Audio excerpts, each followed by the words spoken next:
Hello YouTube viewers and random Ant-Man fans, today I'll be checking out this, which is the Disney Store exclusive Marvel Select Ant-Man figure, and here it is in its packaging. As always, the layout of the box is the same, with the sidebar which features both the Marvel Select and Ant-Man movie logos. Ant-Man is printed vertically, as well as special collector edition action figure below it, and we get the Disney Store logo at the bottom. What's weird here is that we just get the Avengers Initiative logo instead of an ant or something in this triangular section.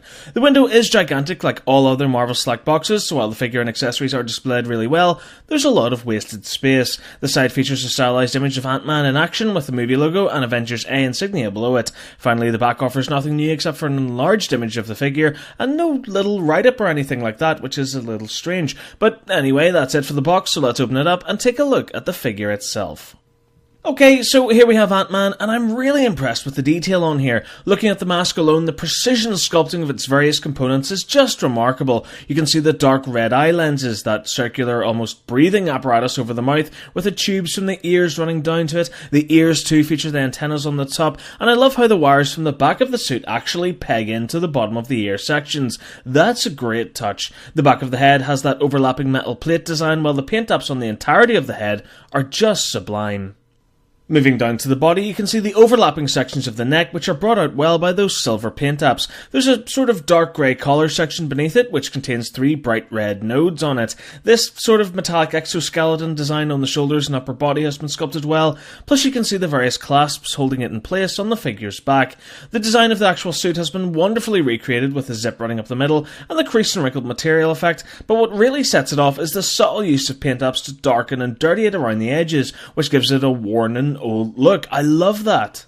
Again, some great detailing is visible on the arms, with the red section on the top of the arm which features another red node on there, while the panels are again defined here by that use of silver, which really works tremendously well, as does the return of that creased and wrinkled sculpting effect. Those silver collars on each wrists are sculpted sharply, with the red sections clearly visible on the inside. The hands are sculpted into clenched fists, with some fur detail of his gloves on there, while you can see that the palms are actually red, but there is no button on the side of the fingers.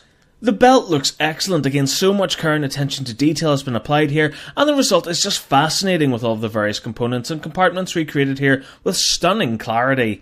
Moving down to the legs, these great paint apps sculpting and creased and wrinkled material effect continues. You can see those red sections on the tops of the legs, the silver lines adding a great design to the trousers here too, while the calves are red, plus you can see more of that great design motif on the shins, while the boots are just black with red tips, and the undersides feature a peg hole on each foot, as well as a ton of legal guff. So overall, when it comes to detail, this is so much better than I thought it was going to be. It looks, frankly, excellent.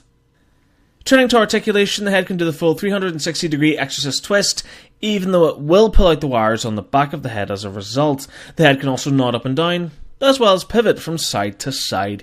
The arm can do the full 360 at the shoulder, as well as move out to 90 degrees. The forearm bends into 45 degrees at the elbow, and can pivot forward and back at this joint too. There's a full 360 on the wrist, as well as a pivot allowing it to move in and out. There's quite a decent ab crunch on this figure, meaning it can bend forward and back to a wide degree, plus this also doubles as the figure's waist articulation, meaning it can spin through 360 degrees here as well. The legs kick forward to 45 degrees, and move out to the sides by the same amount. There's a full 360 at the top of the leg. A double joint is present on the knee, but even still the leg can only move back to just over 90 degrees. And finally, the foot can move forward and back, as well as pivot from side to side. So overall, a decent amount of articulation has been included here. Moving on to accessories, and the biggest, or should I say smallest talking point here, is the scaled down version of the figure. This is considerably bigger than the Marvel Legends miniature figure, but as a result it contains so much more detail and precise paint apps. I really love this. For its size, the detail is just excellent. It doesn't feature any articulation, but it has been moulded in a very dynamic action pose, which looks great when on display.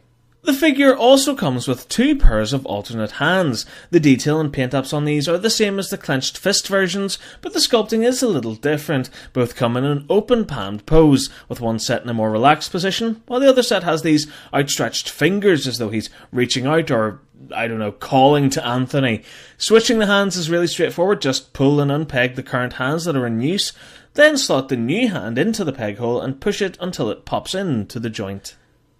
Being a Disney Store exclusive, we get one bonus accessory, which is this, the alternate unmasked head sculpt, which features the likeness of Scott Lang as played by Paul Rudd.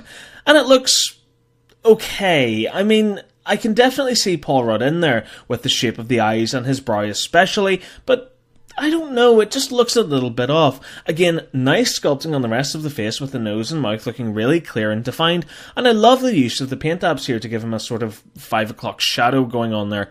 The hair sculpt is pretty good too, what with that mini sort of quiff on the front and the brushstroke pattern running along the middle of the top. And is it just me, or does it look like he has a massive neck? I'm not sure, but there's something quite disproportionate about it when viewed from certain angles. Doing a quick size comparison, you can see just how much bigger and better detailed this Marvel Select figure is when compared to the Marvel Legends version of the same figure. This also gives you a good look at how much smaller that miniature Ant-Man accessory is when compared to the actual full-size figure. And of course, the size and sculpting means it fits in well with other Marvel Select figures, such as the Falcon.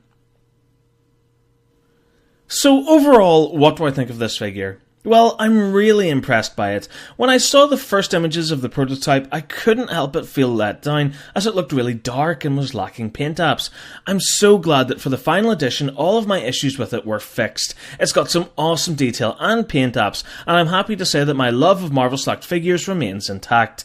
The articulation is good, but could have been a little bit better, and while I love that smaller Ant-Man accessory, I do wish the figure had come with a base on which to display it, such as a huge chunk of skirting board or something to play around with its size. The alternate hands are a great addition, but it's that exclusive Paul Rudd head sculpt that really sets this apart from other Ant-Man figures. Even though it could look better, I think it's decent enough, and I'd rather have the option to display the figure with or without the mask on. In the end, it's another exceptional figure from Marvel Select, and if you liked Ant-Man in any way at all, I highly recommend picking up this variant of the figure. And so that brings us to the end of this review. I really hope you liked it. If you did and you're new to my channel, please hit subscribe for more videos and keep up to date with all my latest news and reviews by liking my Facebook page and following me on Twitter. Thank you so much for watching. Goodbye.